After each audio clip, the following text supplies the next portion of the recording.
بسم اللہ الرحمن الرحیم۔ السلام علیکم ورحمۃ اللہ وبرکاتہ۔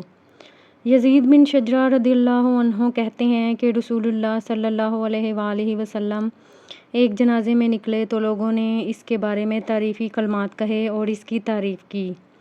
جبرائیل علیہ السلام آئے اور کہا، یہ آدمی ایسا نہیں تھا جیسا ذکر کر رہے ہیں، لیکن تم لوگ روئے زمین پر اللہ کے گواہ ہو، اللہ تعالیٰ نے اس کے وہ گناہ معاف کر دیے جن کے بارے میں یہ لوگ لا علم ہیں۔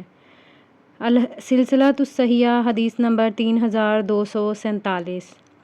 ابو ہریرہ رضی اللہ عنہ کہتے ہیں کہ رسول اللہ صلی اللہ علیہ وآلہ وسلم نے فرمایا، اللہ کے ہاں آدمی کا ایک مرتبہ ہوتا ہے، وہ آدمی اس مرتبے تک کسی عمل سے نہیں پہنچتا تو اللہ تعالیٰ اسے ایسی آزمائشیں دیتا ہے جو اسے ناپسند ہوتی ہیں، حتیٰ کہ اللہ تعالیٰ اسے اس مرتبے تک پہنچا دیتا ہے۔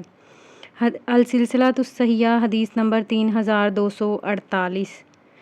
انس بن مالک رضی اللہ عنہ کہتے ہیں کہ نبی پاک صلی اللہ علیہ وآلہ وسلم نے فرمایا، ایک آدمی 2 کی سفارش کرے گا، 3 کی سفارش کرے گا اور کوئی آدمی 1 کی سفارش کرے گا۔ السلسلۃ الصحیحہ حدیث نمبر 3249۔